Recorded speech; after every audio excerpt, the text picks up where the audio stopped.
Fellow Americans, we don't have a final declaration of victory yet, but the numbers tell us it's clear, tell us a clear and convincing story. We're going to win this race. Just look at what has happened since yesterday. 24 hours, we were behind in Georgia, now we're ahead, and we're going to win that state. 24 hours ago, we were behind in Pennsylvania, and we are going to win Pennsylvania. And now we're ahead, but we're winning in Arizona, we're winning in Nevada, and in fact, our lead just doubled in Nevada. We're on track to over 300 electoral votes, electoral college votes. And look at the national numbers. We're going to win this race with a clear majority of the nation behind us. We've gotten over 74 million votes. Let me repeat that. 74 million votes.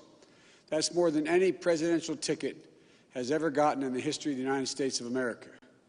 And our vote total is still growing. We're beating Donald Trump by over 4 million votes. And that's a margin that's still growing as well. One of the things I'm especially proud of is how well we've done across America. And we're going to be the first Democrat to win in Arizona in 24 years. We're going to be the first Democrat to win Georgia in 28 years. And we've rebuilt the blue wall in the middle of the country that crumbled just 4 years ago. Pennsylvania, Michigan, Wisconsin, the heartland of this nation. I know watching these vote tallies on TV moves very slow, and as slow as it goes, it can be numbing. But never forget, the tallies aren't just numbers. They represent votes and voters, men and women who exercise their fundamental right to have their voice heard. And what's becoming clear each hour is that record number of Americans of all races, faiths, religions chose change over more of the same. They've given us a mandate for action on COVID, the economy, climate change, systemic racism. They made it clear they want the country to come together, not continue to pull apart. The people spoke, more than 74 million Americans, and they spoke loudly for our ticket. But while we're waiting for the final results, I want people to know we're not waiting to get the work done and start the process. Yesterday, Senator Harris and I held meetings with groups of experts on public health and the economic crisis this country is facing. The pandemic, as you also know, is getting more worrisome all across the country.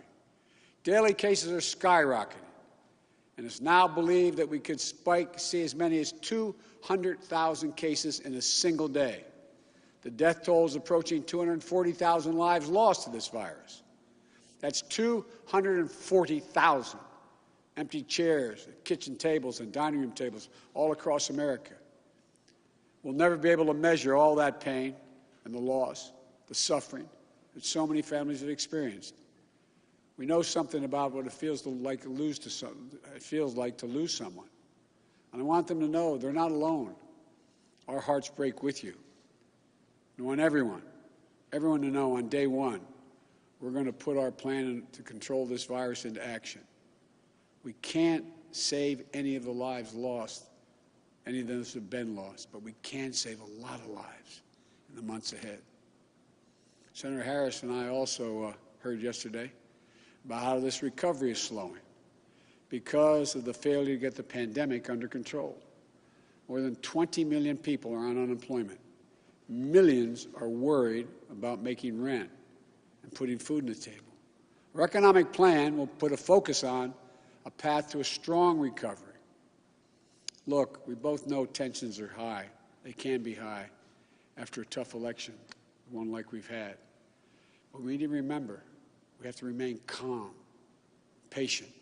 Let the process work out as we count all the votes. You know, we're proving again what we've proved for 244 years in this country. Democracy works. Your vote will be counted. I don't care how hard people try to stop it. I will not let it happen. The people will be heard. Our journey is toward a more perfect union, and it keeps moving on. In America, we hold strong views. We have strong disagreements, and that's okay. Strong disagreements are inevitable in a democracy, and strong disagreements are healthy. They're a sign of a vigorous debate, of deeply held views. But we have to remember, the purpose of our politics isn't total, unrelenting, unending warfare. No, the purpose of our politics, the work of the nation, isn't to fan the flames of conflict, but to solve problems, to guarantee justice, to give everybody a fair shot, and to improve the lives of our people. We may be opponents, but we're not enemies. We're Americans. No matter who you voted for, I'm certain of one thing. The vast majority of almost 150 million Americans who voted, they want to get the vitriol out of our politics. We're certainly not going to agree on a lot of issues, but at least we can agree to be civil with one another. We have to put the anger and the demonization behind us. It's time for us to come together as a nation to heal.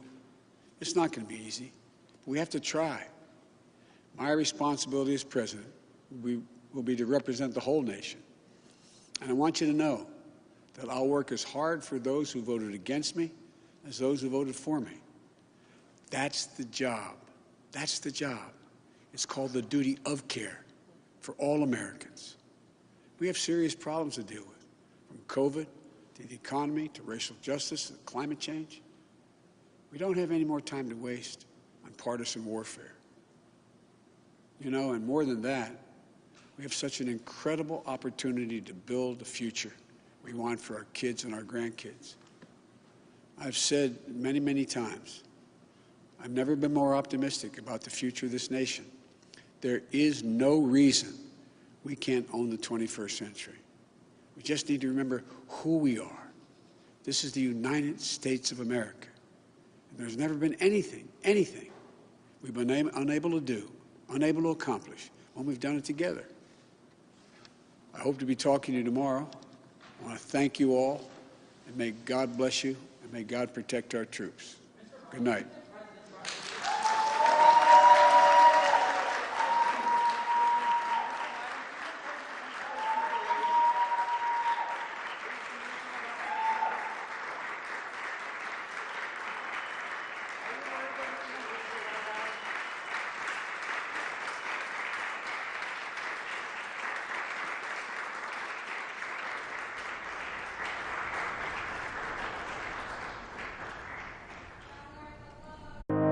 Ili kuwa mwanafamilia bora wa Global TV, usisahau kusubscribe, like, kushare na kucomment. Baada ya kusubscribe, bonyeza alama ya kengele ili kupata taarifa kwa